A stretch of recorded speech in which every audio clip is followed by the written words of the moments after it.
Assalamualaikum. Sorry, saya sakit tegak. Okey, tahun 2020 Asus ada perkenalkan laptop baru dalam line up Asus ROG, iaitu Asus ROG Flow. Yang mana ini adalah sebuah laptop gaming, nipis, kecil, profesional, tapi dia tak ada dedicated graphic card. Untuk kita gaming guna Asus ROG Flow, kita kena beli external graphic card. Yang lucunya, external graphic card ni tak masuk dekat Malaysia. So, kalau anda beli Asus ROG Flow yang lama, anda consider beli sebuah Ultrabook lah, bukan sebuah laptop gaming. Dan untuk tahun 2022, awal tahun ni dekat CES, Asus gemparkan dunia dengan Asus ROG Flow generasi terbaru, yang mana ini bagaikan satu benchmark baru dalam arena PC gaming lah. Sebab instead of bagi kepada kita satu laptop yang nipis kecil tu, Asus bawa kan satu tablet gaming.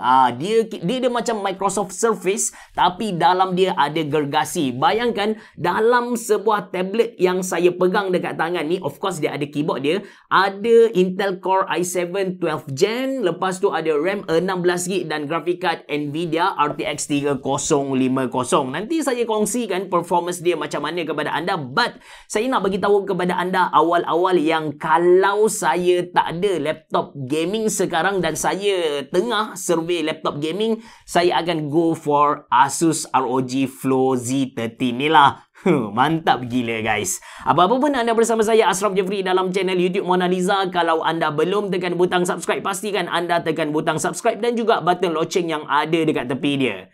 Jom.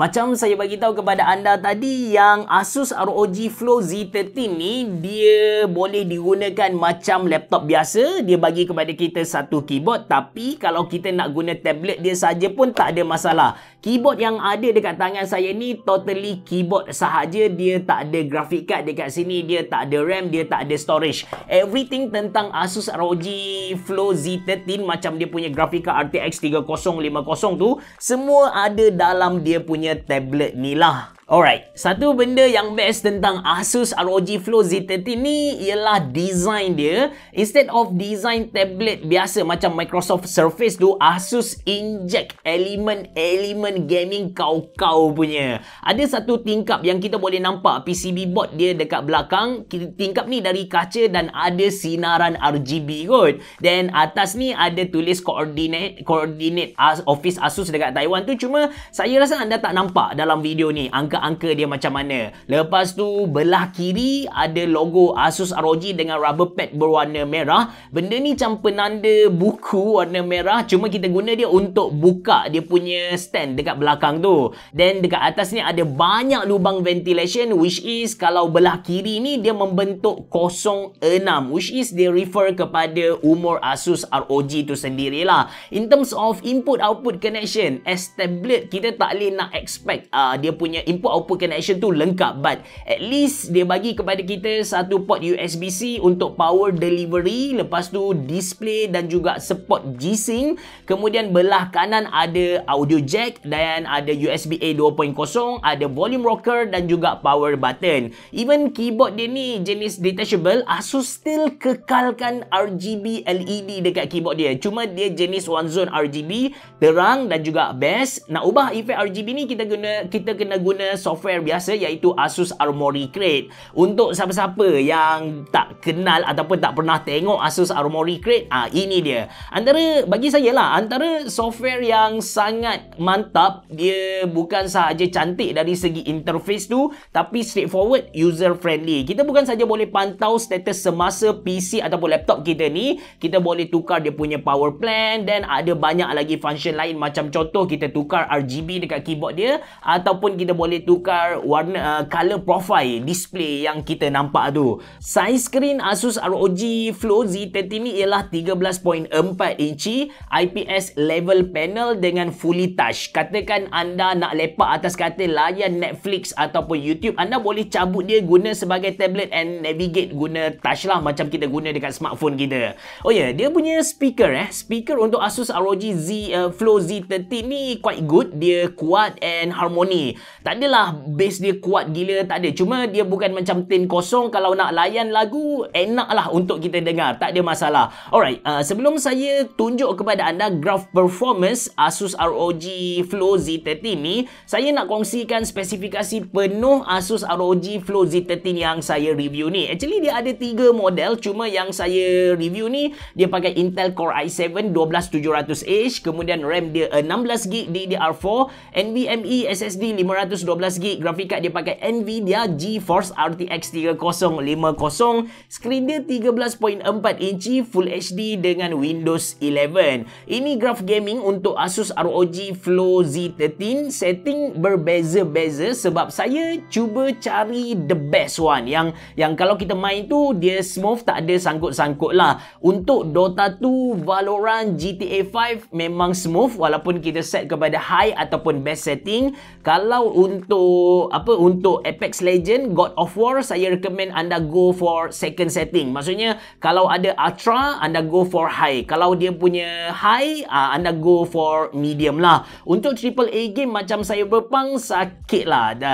Boleh main tapi saya tak recommend. Nanti saya tunjuk klip video pada akhir video nanti untuk anda pantau sendiri performance dia macam mana. Seterusnya tentang thermal performance, which is saya tak pasti Asus berjaya cipta satu thermal system yang mantap gila ataupun Intel Core i7 12 Gen tu yang sejuk, yang tak panas. Sebab Asus ROG Flow Z30 ni memang tak panas. Even anda main AAA game macam Cyberpunk, suhu dia boleh kekal bawah dari 70 darjah. Saya senang kata dia punya thermal performance tu lebih kurang sama dengan Asus VivoBook OLED 11 Gen yang saya review sebelum ni lah. Dan tentang storage performance pula, read speed saya dapat sekitar 3200 MB per second, manakala untuk write speed tu saya dapat 3100 MB per second. Antara performance storage yang cemerlang untuk tahun 2022. Last sekali tentang bateri, saya percaya ramai di antara anda yang tertanya-tanya tentang ketahanan bateri Asus ROG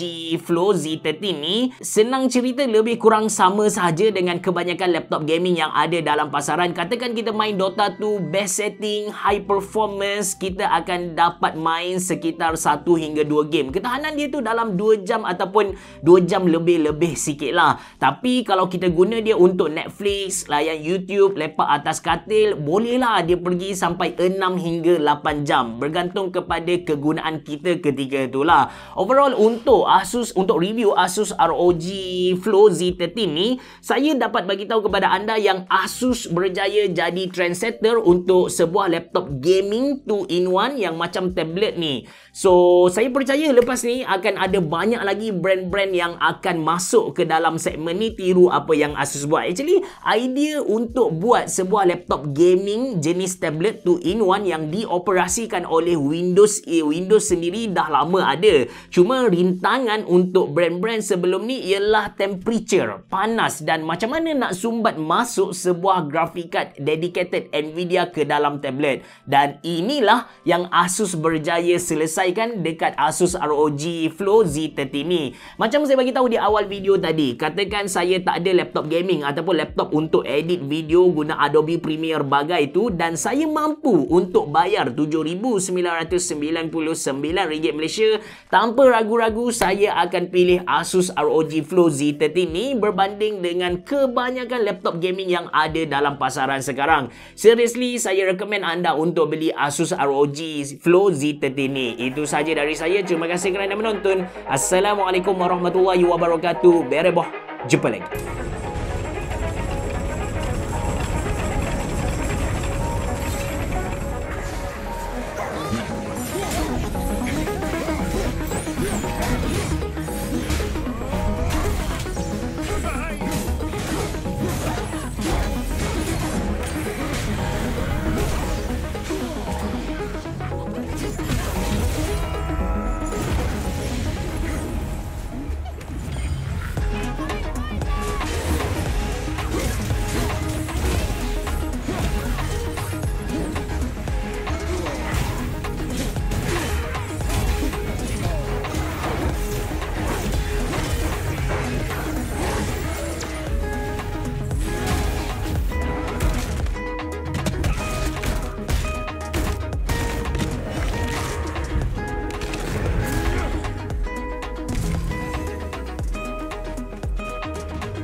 close. Come on, come on.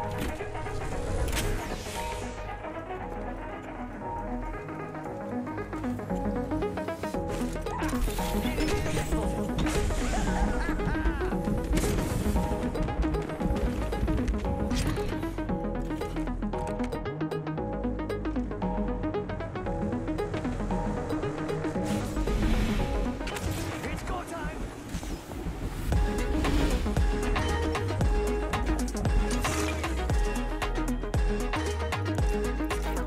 Charging on my shields. Alex out for the count.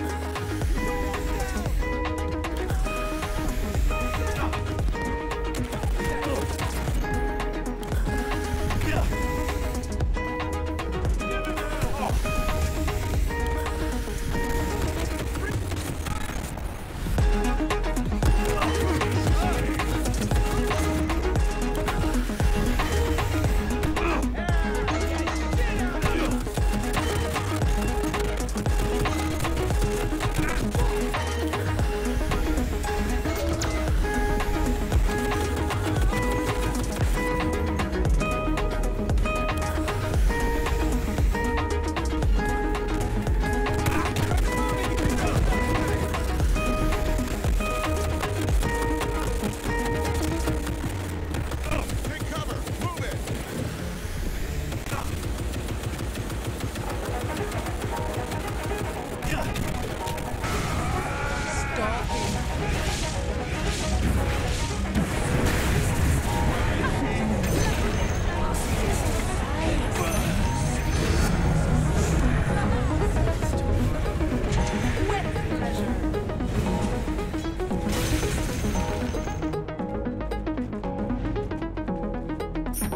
Quickly now.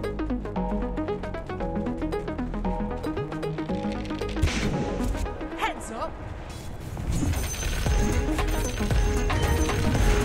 Lovely structures are fortified.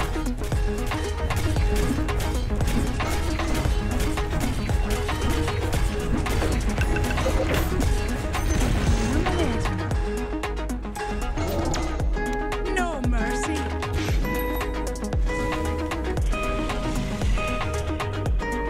Start into battle.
Welcome to my world.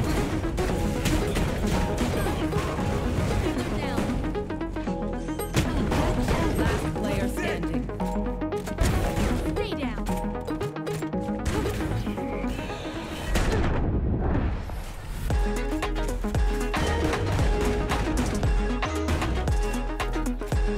Last round before the switch. Time to hunt.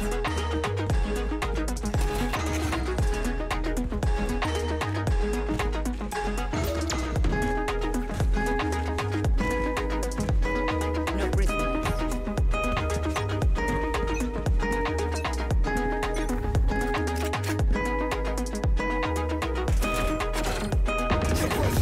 Phoenix. Enemy suppressed!